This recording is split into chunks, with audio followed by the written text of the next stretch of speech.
Assalamualaikum warahmatullahi wabarakatuh. Uti-uti soleha. Waalaikumsalam warahmatullahi Waalaikumsalam wabarakatuh. Masya Allah. warahmatullahi Ini kita terakhir ketemu di Women Festive ya, kalau nggak salah ya. Masya Allah, sampai merinding nih ingetnya. Allah Allahu Akbar. Allah kasih lagi kita kesempatan umur ya, waktu untuk bisa Masya bersama-sama. Allah. Walaupun kali ini kita berbeda cara ketemunya, harus online, tapi insya Allah kita terus sama-sama belajar untuk cari ilmu terus yang terbaik untuk Amin, amin ya rabbal alamin. Amin. Ya Baik, Allah. ini saya tuh sebenarnya sudah dengar cerita dari kakak-kakakku yang paling aku sayang ini udah berapa kali, tapi kayaknya tuh nggak pernah lelah dan juga nggak pernah nggak pernah bosen untuk ngedengerin cerita yang begitu luar biasa. Mungkin aku ke Kak Tere dulu ya, Caya. Ya, Kita bismillah. mau nanya sama Kak Tere.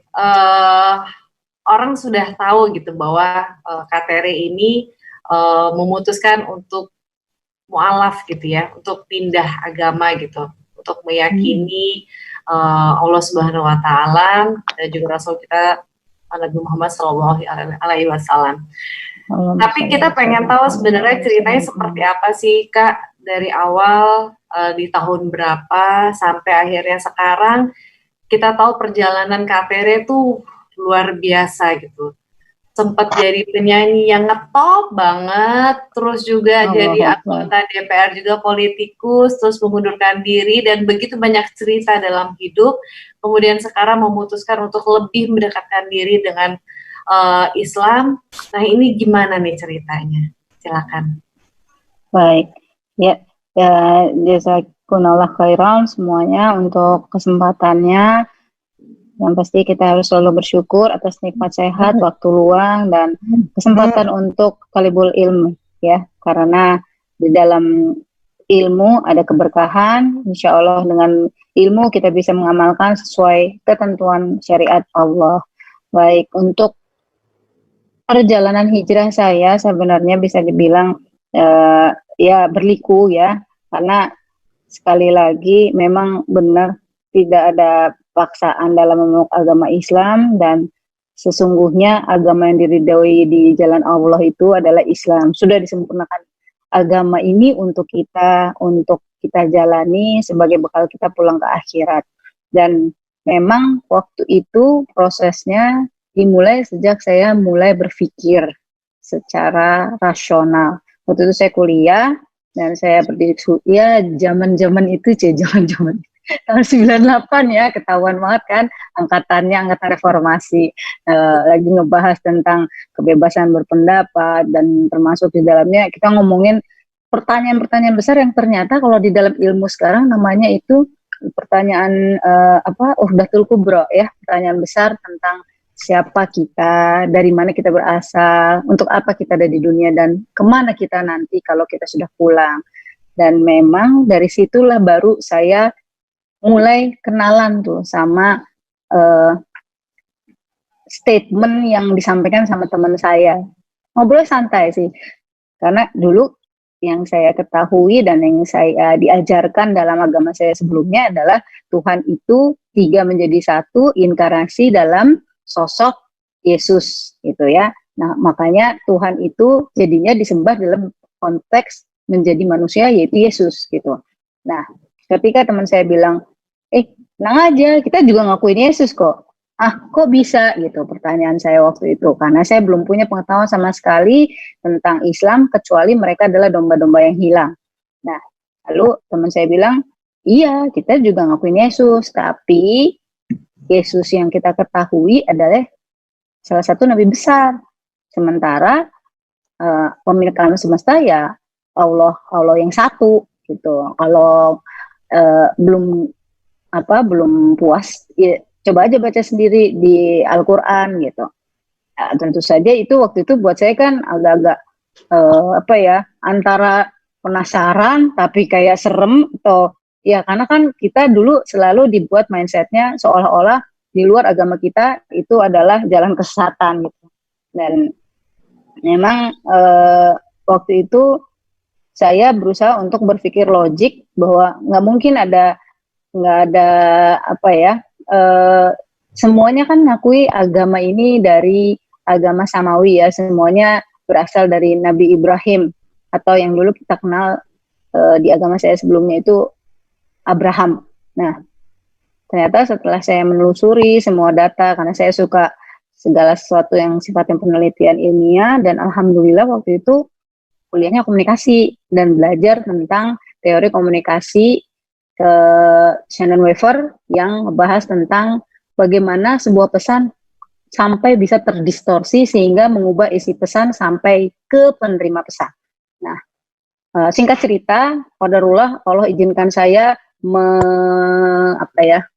menemui ayat-ayat yang membuka cakrawala berpikir saya, dan sebenarnya secara logiknya itu saya udah oke, this is make sense gitu.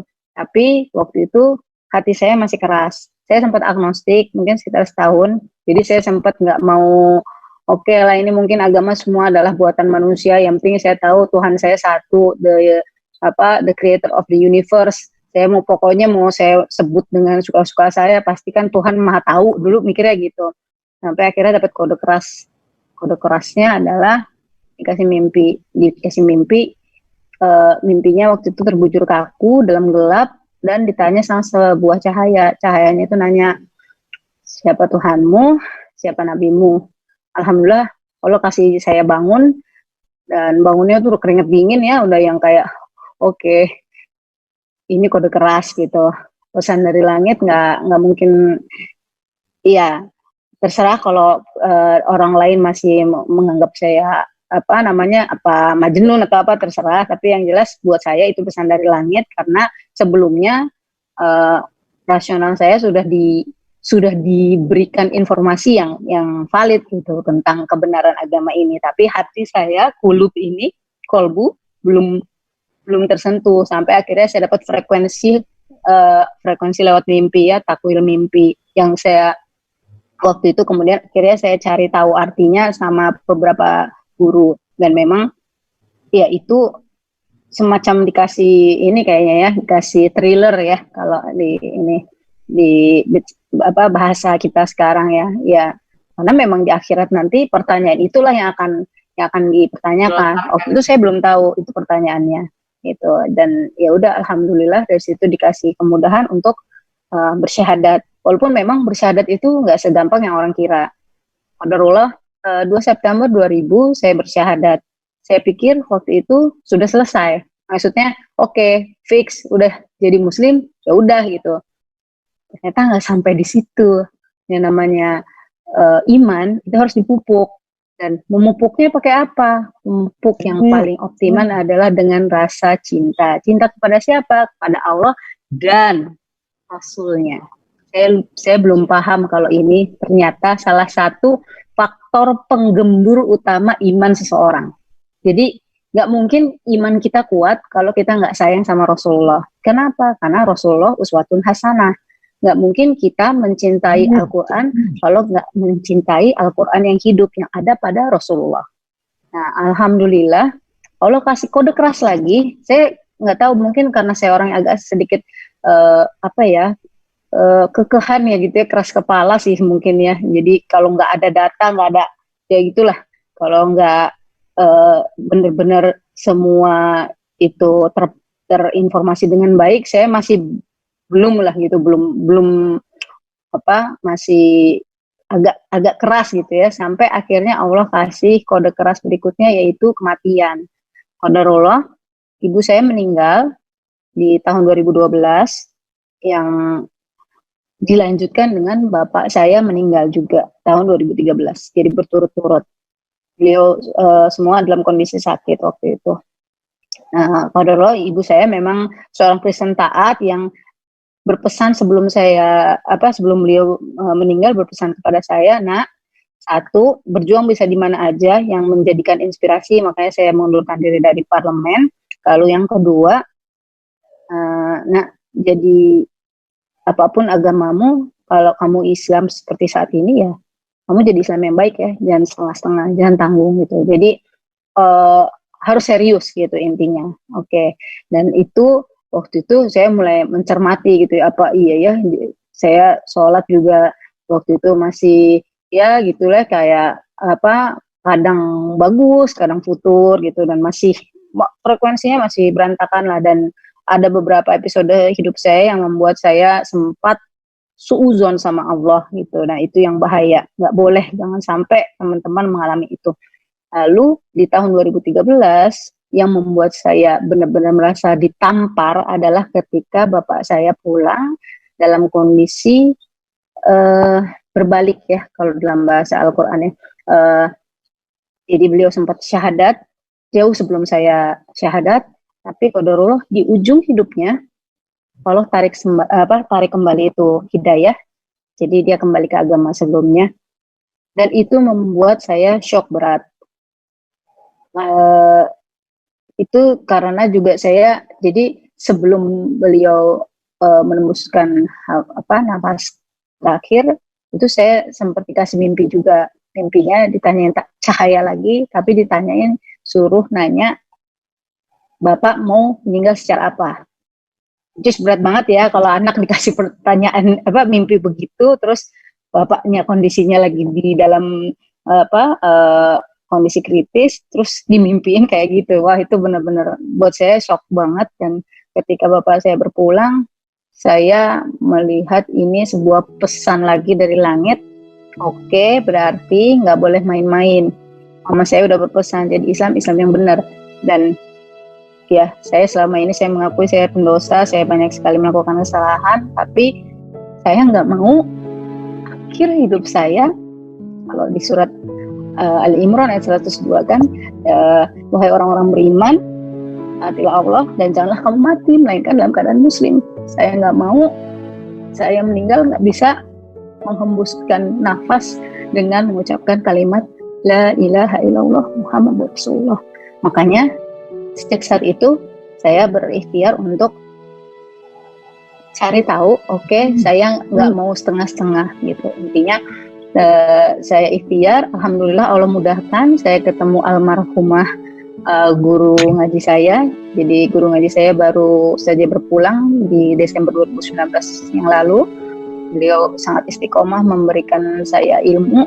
Jadi dari yang tadinya nggak ngerti baca Al-Quran, selama ini saya bacanya Latin, alhamdulillah Allah izinkan saya baca huruf hijaiyah. Dan ditambah lagi terus menerus ya, ketika Allah kita mendekat pada Allah sedikit aja, Allah tuh lari nyari kita gitu. Jadi benar-benar itu kerasa banget. Kita menjemput petunjuk, Allah tambahkan petunjuk. Lalu bisa baca Al-Quran, Allah kasih nikmatnya bisa majelis ilmu di masjid. Lalu Allah kasih lagi bisa itikaf di masjid bulan Ramadan. Ya Allah, indah banget itu ya, Masya Allah. Terus juga habis itu Allah kasih lagi nikmat apa? Ternyata menutup aurat itu adalah salah satu kewajiban.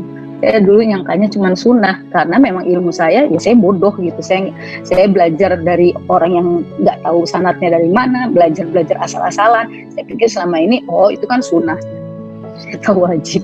Jadi selama ini saya melakukan banyak sekali dosa tanpa saya sadari. Tapi alhamdulillah saya sekarang walaupun saya masih bodoh, insya Allah saya sudah menjadi orang yang saya tahu kalau saya tidak tahu, makanya saya cari ilmu. Alhamdulillah, kasih lagi sama Allah nikmat, Masya Allah. Sebulan saya berikhtiar tutup aurat, Allah panggil saya jadi tamu Allah untuk umrah di tanah suci. Masya Allah, luar biasa sekali. Dan terus lagi, abis itu Allah panggil lagi, ada forum halaqah Quran yang membuat saya belajar tahsin. Alhamdulillah sampai saat ini. Jadi itu adalah nikmat yang terus Allah kasih bagi setiap hambanya yang memang benar-benar udah berserah diri. Ya Allah, saya adalah pendosa, saya hanya ingin pulang kembali untuk bisa menjemput ridhomu agar bisa kembali ke jannah-Mu. Karena saya takut api neraka, itu aja. Dan alhamdulillah sampai saat ini Allah memberikan nikmat yang terbesar adalah nikmat ketemu orang-orang soleh, ketemu guru-guru yang baik, dan semua yang memperlihatkan keindahan Islam yang sesungguhnya. Selama ini saya lihat Islam setengah-setengah, saya lihat Islam yang KW, maksudnya pemahaman Islam saya KW gitu ya, belum ngerti apa-apa. Islam saya mungkin cuma identitas, tapi semakin kesini alhamdulillah Allah izinkan saya meresapi nilai Islam yang sesungguhnya, sehingga saya juga bisa berbagi, this is the true Islam. karena Allah izinkan saya mencintai Rasulullah. Wallahu a'lam bishawab. Mungkin itu yang bisa saya share. Masya Allah Kak, ini ceritanya menyentuh banget. Aku nggak sebelumnya aku cuma dengar-dengar doang, tapi nggak sedetail ini sebenarnya. Jadi aku cuma tahu Kak Tere waktu itu ya mualaf, terus habis itu tiba-tiba ya berubah gitu ya. Memang waktu itu memang ada salah waktu ketika Kak Tere masih nyanyi, masih jadi anggota DPR dan lain sebagainya. Tapi saya melihat sekarang apapun background kita dulu seperti apa kita, masa lalu kita, tapi yang kita lihat itu kan adalah sekarang. Kita lihat bagaimana Kak Tere perjuangannya di Islam ini seperti apa, mendampingin teman-teman mualaf, karena saya aja yang terlahir muslim dari lahir masih banyak sekali ilmu yang belum saya dapetin, masih cetek banget ilmu saya. Tapi di sini Kak Tere dengan pengetahuan yang Kak Tere punya, Kak Tere mau merangkul teman-teman saudara-saudara baru kita untuk sama-sama yuk kita belajar sama-sama. Karena PR-nya lagi, benar kata Kak Tere tadi, mungkin di awal udah convert gitu, masuk memeluk Islam, tapi what to do gitu, what next gitu, karena banyak yang ngapain lagi habis ini ya, oh oke, sholat, udah sholat, oh oke. Tapi kalau nggak ada yang mendampingi ataupun yang membimbing, itu akan lost lagi. Nah di sini Kak Tere mendedikasikan diri Kak Tere untuk mendampingi saudara-saudara baru kita, termasuk saya ingat banget ada saudara kita juga ya Kak ya. Masya Allah, mohon doanya ya. Karena dia waktu itu mualaf di mengucapkan dua kalimat syahadat disaksikan sama Mimi ya. Disaksikan nama saya, tapi saya bingung saya mau ngapain, saya harus apa gitu, karena saya takut salah, saya takut gimana. Akhirnya alhamdulillah kita bisa bertemu ya Kak Tere ya. Terus saya coba berikanlah istilahnya connect gitu buat sama Kak Tere biar lebih sama-sama enak, dan Masya Allah sampai sekarang masih terus didampingin sama Kak Tere.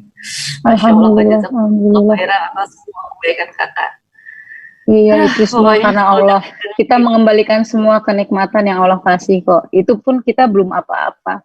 Alhamdulillah di samping saya juga nih ada Kak Ica, Masya Allah luar biasa, salah satu teman Fastabiqul Khairat saya, karena saya ketika melihat dia langsung iri gitu ya Allah, ini tabungan bekal akhiratnya Masya Allah. Lomba-lomba banget Masya Allah.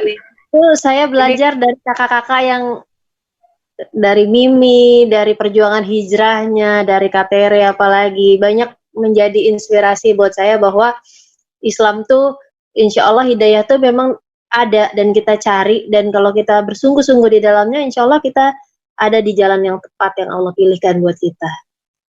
Insya Allah. Nah ini saya juga kalau sama Kak Ica nih, waktu itu kita sama-sama di rumahnya Shiren ya. Iya, di rumah Shiren. Karena kita ngobrol, Ustadznya belum datang. Nunggu sebelum datang, selentingan lah kita ngobrol, dan ternyata waktu yang singkat itu benar-benar berbekas banget ke saya, karena Kak Ica ini bukan cuma sendiri gitu, tapi mengajak keluarganya, dan baru kemarin juga kita sama-sama juga dengerin langsung ya, ibunya udah masuk Islam juga, Masya Allah. Nah kalau Kak Ica gimana nih Kak, perjuangan sampai akhirnya menemukan agama ini gitu, agama yang penuh dengan kedamaian, agama yang penuh dengan keberkahan. Nah ini kayaknya gimana nih? Terus ini ngajakin anak-anak, terus ibu semuanya bisa masuk juga seperti apa? Mungkin bisa langsung diceritain juga ke kita. Masya Allah. Bismillahirrahmanirrahim. Atas izin Allah ya, kita kumpul nih dalam sekejap. Tiba-tiba ada bidadari surga invite. Allahu Akbar. Semoga yang kita sharingkan hari ini sangat-sangat bermanfaat buat teman-teman semua yang lain.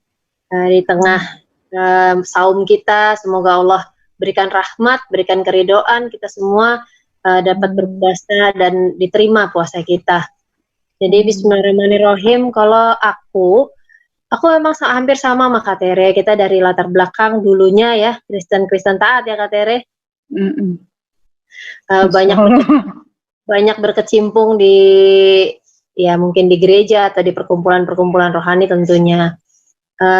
Kalau bedanya mungkin kalau saya memang melewati masa-masa pencariannya tuh karena awalnya kalau saya dari keluarga emang benar-benar nggak anti ya, maksudnya ya memang sama Islam tuh ya cukup tahu aja gitu, jadi nggak kalau zaman dulu waktu masih muda juga pacaran sama sama orang Islam saya nggak mau gitu. Jadi memang ada batasan-batasan dari diri saya untuk dekat dengan yang namanya Islam, karena memang kita punya cerita masa lalu yang turun-temurun yang itu membekas ya di hati kita semua, anak beranak, cucu semua. Jadi memang kita tuh nggak ada yang keturunan yang Islam, kita semua Kristen. Dalam pencarian saya itu, waktu itu saya singkat cerita, ada sahabat baik saya waktu itu, dia tuh qadarullah tiba-tiba berubah lah, pokoknya kita temenan di pet, tiba-tiba petnya berubah jadi agak Islami gitu. Karena saya tahu kenal banget sama dia, kenal deket, jadi saya, lo ngapain kok, lo kayak gini sih, kayak gini. Dia bilang, ya nanti juga lo tahu sendirilah, dia bilang gitu. Akhirnya saya saking penasarannya, saya follow terus dan alhamdulillah teman baik saya ini berteman dengan salah satu teman soleha kita juga, Umi Pipik ya, Masya Allah. Dari beliau saya baca banyak quote-quote kali waktu itu quotes ya kalau di pet, jadi kayak tulisan-tulisan beliau apa segala macam. Mulailah saya follow dan luar biasanya saya di follow back sama Umi Pipik waktu itu.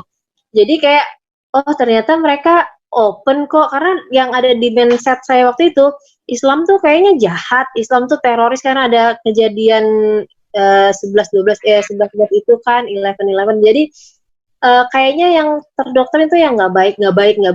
Jadi bawaannya kayak takut aja kalau sama Islam. Nah waktu itu luar biasanya sama beliau, saya malah di fallback gitu. Jadi kayak seneng gitu kan. Oh ternyata nggak seitu kok. Dia kok mau ya temenan sama gue gitu. Dan ada pembicaraan yang ngenakin gitu ya, bahasanya ngenakin. Dan sama sekali nggak ada judgement, sama sekali nggak ada kayak di underestimate karena saya bukan Islam waktu itu. Jadi sangat baik, diterima dengan sangat baik. Dan Masya Allah waktu itu saya datang ke acara beliau. Waktu itu saya ya memang masih Kristen. Saya datang pulang kerja dengan pakaian yang minim ya waktu itu. Dan saya nggak nyangka gitu. Waktu itu saya mendapat sambutan yang luar biasa dari teman-teman semua di sana. Waktu itu ada Umi Pipik, ada charity waktu itu.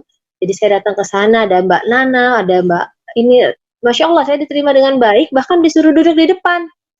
Sesuatu yang saya nggak sangka gitu. Saya pikir, oh dia kalau ngeliat orang Kristen juga bakal anti banget gitu. Ternyata enggak, saya disuruh duduk di depan, malah pokoknya dipersiapkan tempat yang baik, diperlakukan dengan baik. Dari situlah akhirnya saya pengen tahu deh gue nih Islamnya apa sih sebenarnya gitu. Cari tahu. Akhirnya saya bertanya lah sama salah satu teman saya. Saya tanya sama dia, saya bilang, nih mau tanya dong, saya bilang, Nabi Muhammad tuh sama nggak Tuhan juga seperti kita di agama Kristen? Saya bilang gitu, karena Nabi Isa kan Tuhannya di agama Kristen. Nah, waktu itu teman saya bilang gini, ya enggak lah, Nabi Muhammad ya beda. Dia bilang, Nabi Muhammad ya Nabi, bukan Tuhan. Oh, jadi kamu kalau berdoa enggak minta ampun atau minta ini sama Nabi Muhammad ini? Enggak, dia bilang, sama sekali enggak. Kita berdoa cuma sama satu, sama Allah aja, dia bilang. Oh gitu, penasaran tetap saya cari tahu lagi. Apa iya benar, emang Nabi Muhammad bukan Tuhan gitu kan. Akhirnya saya ketemulah, singkat cerita saya ketemu dengan surat Al-Ikhlas ya. Itu saya belajar. Di situ hati saya tersentuh, karena di surat Al-Ikhlas itu bahkan tidak ada kata-kata ikhlas di dalamnya. Ya. Benar-benar hanya menceritakan bahwa Allah itu satu. Tidak diperanak dan tidak memperanak. Disitulah hati saya tertambat dengan Islam. Bahwa selama ini mungkin saking sayangnya Allah ya sama saya, akhirnya saya dituntun mendapatkan hidayah itu. Padahal saya kalau dibilang orang-orang, kalau saudara saya, apa lingkungan sekitar saya, sangat sama sekali nggak bakal percaya kalau saya bakal masuk Islam. karena saya dekat sekali dengan lingkungan Kristen juga gitu. Jadi sama sekali tidak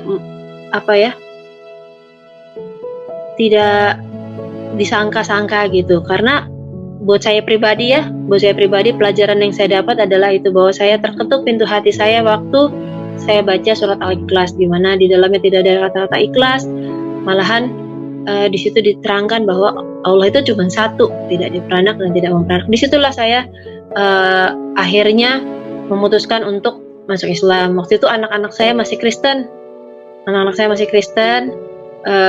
karena saya sama anak-anak tuh nggak ada rahasia sama sekali. Jadi mereka tahu apa yang saya lakukan. Jadi saya bilang, dan mereka ngamuk yang marah, banting pintu, karena saya biasa tinggal bertiga aja sama anak-anak saya. Jadi biasanya kemana-mana bertiga, dan saya nomor satu itu yang saya tanamkan kepada anak-anak itu berharap kepada yang namanya Tuhan. Jadi pada saat saya berpindah keyakinan, saya kasih tahu juga ke mereka, tapi saya sama sekali nggak pernah mengajak mereka untuk masuk ke Islam. Saya tetap antar mereka ke gereja, saya tetap kegiatan-kegiatan mereka tetap saya bantu. Dan saya konsultasi dengan salah satu ustadz yang satu di Al-Jambari, Masya Allah, beliau yang membimbing dari awal saya masuk Islam. Alhamdulillah sampai saat ini, kalau waktu itu pertanyaan-pertanyaan saya awal banyak saya lemparkan ke beliau, dan beliau cuma pesan satu sama saya waktu itu, Islam itu lebih kasih daripada yang lain. Islam itu harus lebih bisa menunjukkan bahwa kamu masuk Islam, kamu menjadi lebih baik, menjadi lebih kasih, lebih sabar, lebih ini. Itu yang saya pegang. Jadi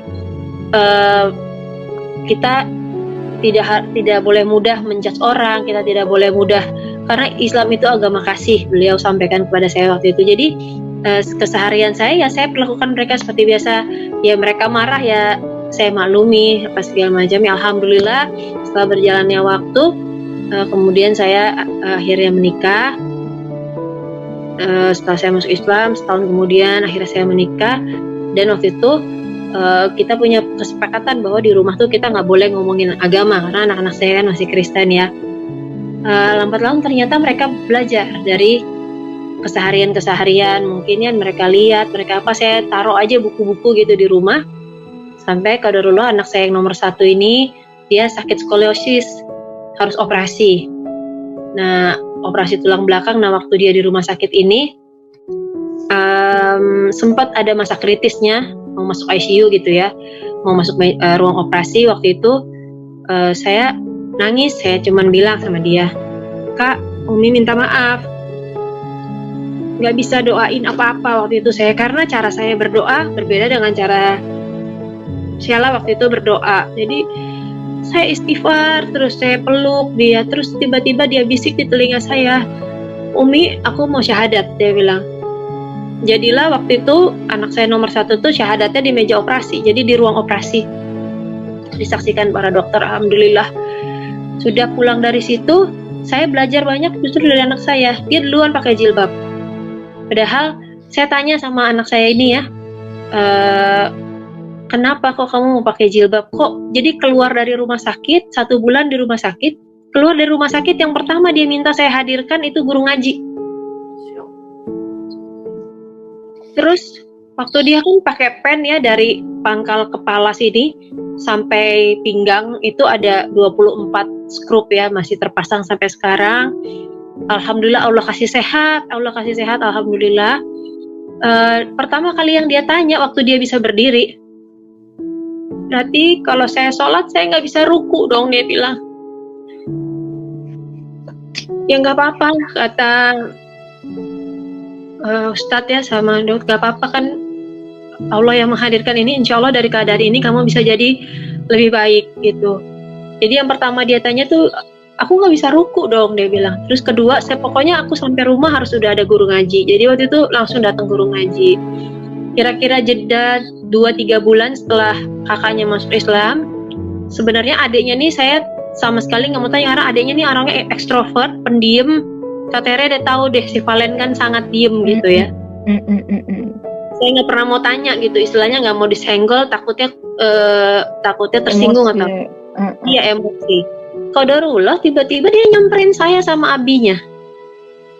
kenapa sih kakak aja yang dikasih guru ngaji, ini kok aku enggak? Dia bilang, loh kan kamu belum masuk Islam ya, masa kamu ngaji gitu kan. Nah qadarullah waktu itu dia bilang, iya Bi, aku mau masuk Islam. Jadilah waktu itu disyahadatkan di rumah sama suami, lalu kita syahadat ulang di masjid. Saat itulah mereka akhirnya sama-sama masuk Islam. Dan saya belajar banyak dari mereka. Mereka duluan pakai jilbab sebenarnya sebelum saya. Waktu itu saya tanya, kenapa sih Kak, Dek, kok mau pakai jilbab? Saya bilang gitu kan, karena masa muda kan, rambut lagi lucu-lucunya, lagi pengen apa modelnya gitu ya. Saya waktu itu saya nggak berharap mereka akan secepat itu gitu. Saya berharap mereka akan belajar aja dulu apa gitu. Tapi Allah punya rencana lain. Dan saya nggak sangka jawaban yang keluar dari mulutnya, karena dengan ayahnya ya, suami saya sekarang itu kan ayah sambung ya. Saya nggak sangka keluar dari mulutnya dia bilang, iya, aku mau pakai jilbab karena aku nggak mau abi aku masuk neraka, dia bilang. Kalau aku nggak pakai jilbab, nanti abi masuk neraka, dia bilang. Jadi ya, mereka waktu itu Allah bimbing jauh lebih cepat daripada perjalanan saya, dan saya banyak belajar dari mereka. Dan saat itu pun Sheila terlambat sekolah 1 tahun. Alhamdulillah Allah jodohkan dengan Ustadz Nababan bisa belajar di pesantren Mu'alaf, dibimbing Masya Allah dengan sangat baik oleh Ustadz Nababan di Sada. Dan Masya Allah saya dipertemukan dengan teman-teman soleh-soleha ya, teman-teman di Terang Jakarta.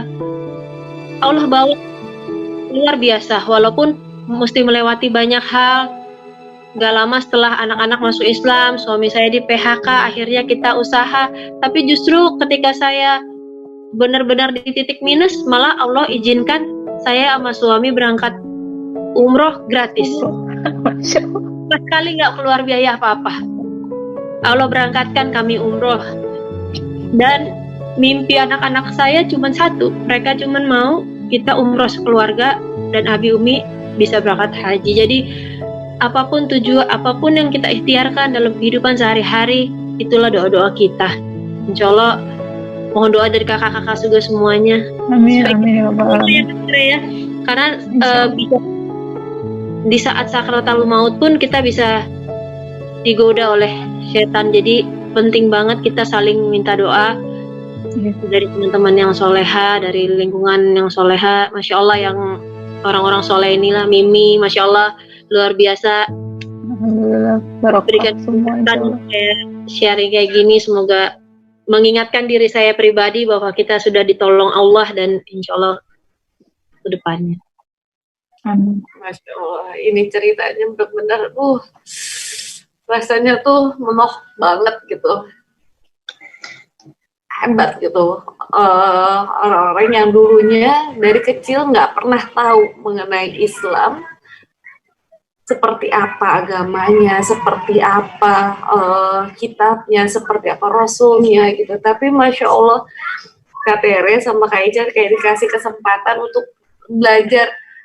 Bayangkan itu kakak berarti dimulai lagi dari nol, dari yang yuk belajar. Tadi juga Kak Ica bilang bahwa tersentuh dengan surat Al-Ikhlas gitu. Nah, saya pengen tahu kenapa dari semua surat Kak Ica tertuju ke surat Al-Ikhlas. Iya, karena di situ diperkatakan bahwa Allah itu satu, tidak diperanak dan tidak memperanak. Karena kalau di agama saya kan kita percaya Allah Tritunggal gitu ya. Kayak gitu ya Kak Tere ya. Jadi kalau di Subhanallah, di surat Al-Ikhlas itu saya tuh waktu itu yang penting saya nggak mau berdoa sama Tuhan yang salah. Ini Tuhannya cuma satu, ya udah ini aja gitu.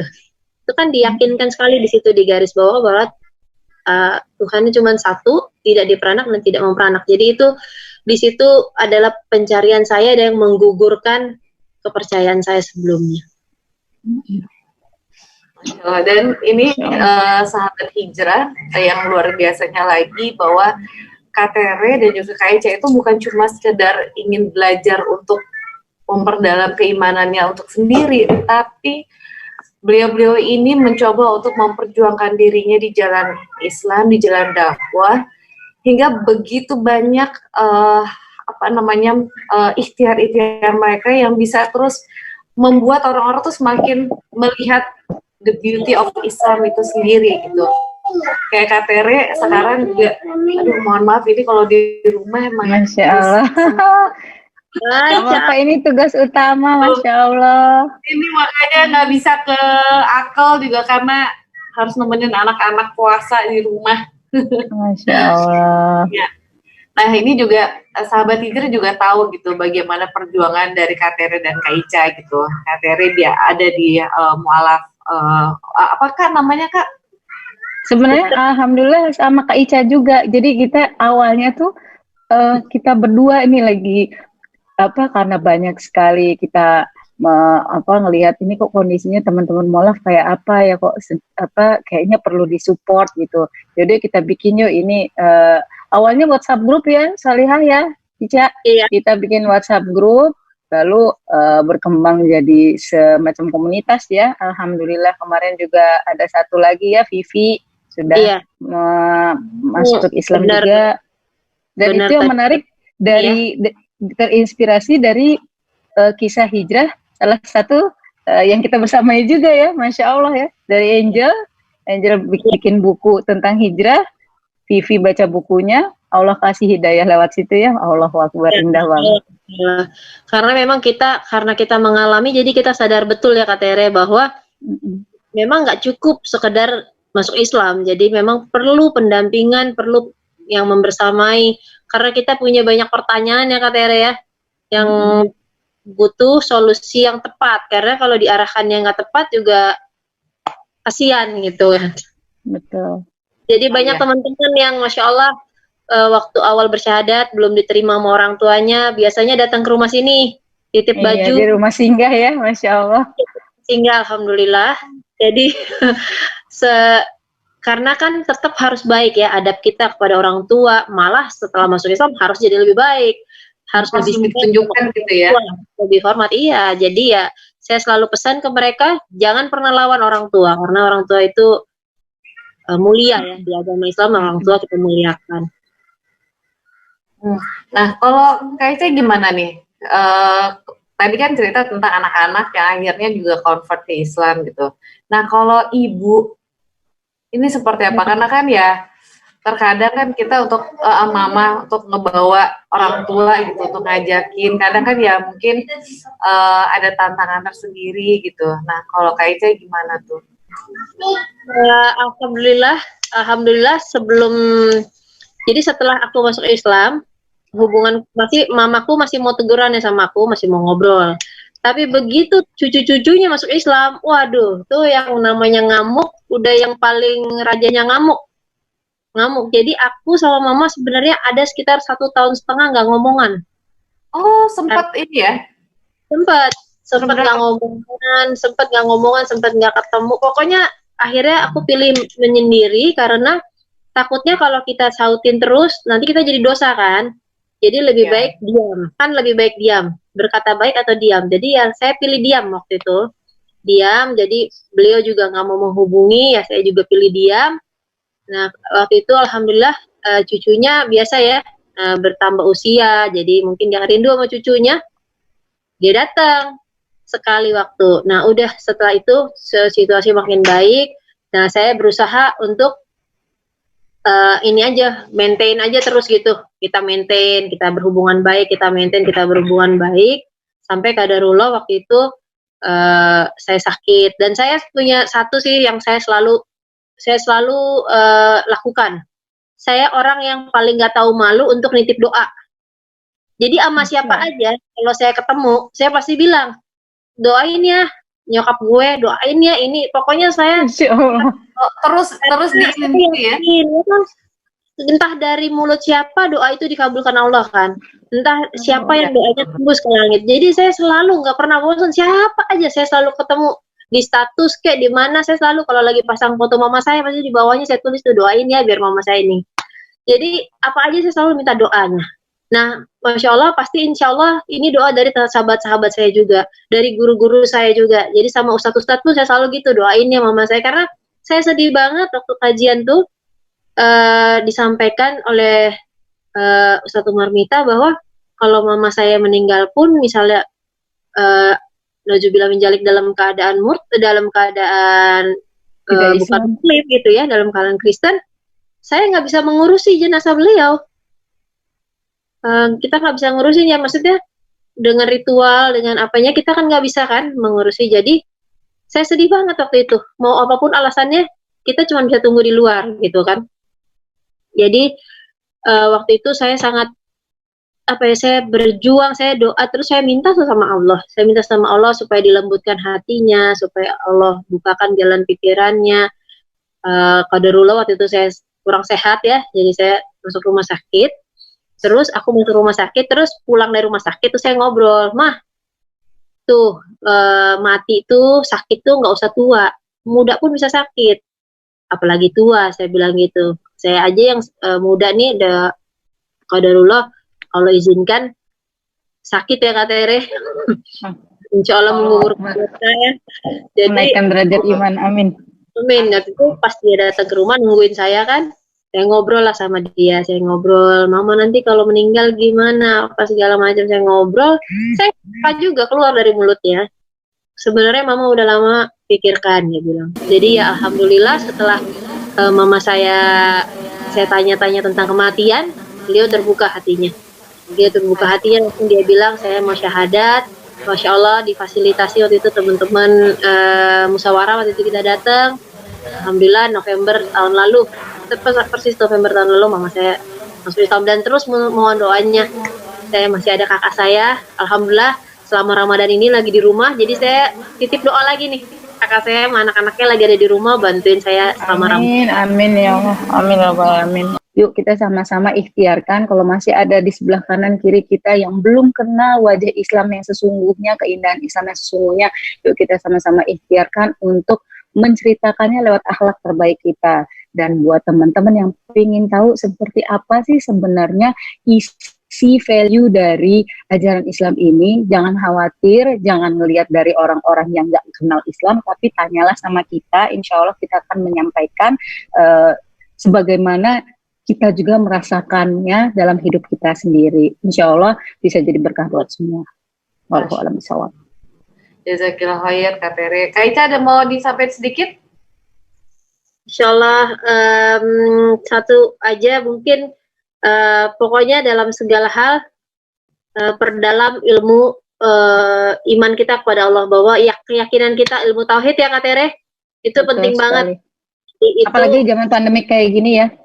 Satu-satunya modal kita bahwa Allah tuh maha segalanya, Allah mampu untuk melakukan segalanya. Jadi kalau buat teman-teman yang mungkin baru masuk Islam atau mau masuk Islam tapi takut berhadapan dengan keluarga, dengan lingkungan, jangan pernah takut, karena Allah itu maha, Allah itu Asmaul Husna ya, ada 99 sifat dan ininya, jadi jangan pernah takut, Allah pasti membersamai. Jagalah Allah, maka Allah akan menjagamu. Masya Allah.